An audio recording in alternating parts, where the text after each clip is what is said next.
Meskipun tubuhnya telah mulai membusuk, ikan salmon masih berusaha kembali ke tempat ia dilahirkan. Sebelum tubuhnya sepenuhnya menjadi tumpukan daging busuk, mereka harus sampai ke tempat lahirnya dan berhasil bertelur. Menyelesaikan misi untuk melanjutkan keturunan. Namun, ikan salmon tidak perlu mengasuh anak-anaknya. Karena setelah mereka menyelesaikan tugas reproduksi, kehidupan mereka pun berakhir. Setelah itu, mereka akan mengubah daging busuk mereka menjadi makanan bagi anak-anak ikan untuk tumbuh. Akhir musim gugur setiap tahun.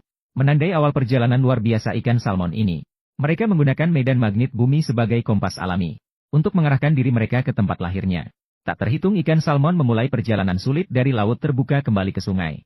Perjalanan melawan arus ini, ikan salmon perlu mengeluarkan kekuatan yang luar biasa untuk mengatasi berbagai rintangan di jalan. Mereka tidak hanya perlu melintasi air terjun, tetapi juga harus menghindari predator sepanjang jalan. Seluruh perjalanan mungkin memakan waktu beberapa minggu. Terkadang perlu melintasi ratusan kilometer. Ini adalah permainan berani yang menguji ketahanan dan keberuntungan. Begitu memasuki aliran sungai air tawar, makanan akan menjadi sangat sedikit. Tetapi salmon akan menggunakan semua energi yang tersisa untuk melanjutkan perjalanan. Dan dalam perjalanan migrasi, tubuh salmon juga akan mengalami perubahan besar. Warna tubuh salmon akan berubah dari warna perak yang sehat sebelumnya menjadi merah darah yang menakutkan. Ikan betina akan membesar menjadi wadah untuk membawa telur ikan. Sementara itu, mulut ikan jantan akan berevolusi menjadi kait yang tajam. Semua perubahan ini adalah untuk melindungi telur ikan dengan lebih baik. Kembali ke sarang sangat umum di antara ikan migrasi.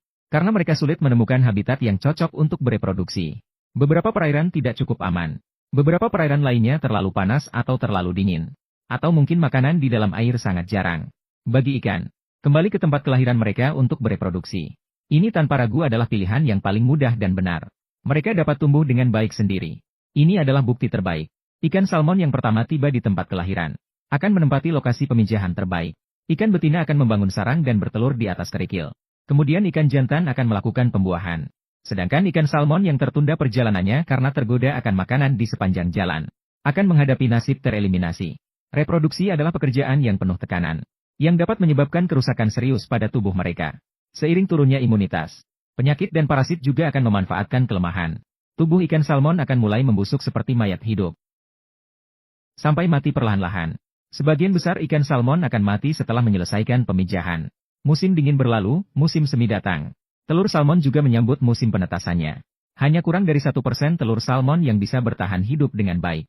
Anak-anak salmon akan hidup di sungai air tawar selama 3 tahun. Setelah itu, mereka akan mulai bergerak ke hilir menuju lautan. Mereka akan tumbuh dan matang di lautan. Dan setelah 7 tahun, akan kembali lagi ke tempat kelahiran untuk bereproduksi. Predator besar di sungai cukup sedikit. Hal ini lebih aman bagi telur ikan dan ikan muda. Sementara dunia laut menawarkan makanan yang lebih melimpah, yang dapat membuat salmon dewasa tumbuh lebih besar. Cara hidup salmon ini bisa dibilang saling menguntungkan. Namun, dengan terus meluasnya lahan pertanian manusia, beberapa sungai terputus. Hal ini menyebabkan salmon tidak dapat bermigrasi. Namun, meskipun salmon yang hidup seumur hidup di sungai, juga akan berubah menjadi merah darah yang mengerikan selama musim pemijahan. Setelah itu, mereka akan mati setelah menyelesaikan misi pemijahan. Mungkin, kebiasaan pemijahan ikan salmon yang unik ini. Namun, kematian bukanlah akhir bagi ikan salmon. Daging mereka yang busuk akan menjadi pakan bagi serangga pemakan bangkai. Dan serangga ini akan menyediakan makanan bagi generasi berikutnya dari ikan salmon. Takdir yang diturunkan dari generasi ke generasi akan terus berlanjut.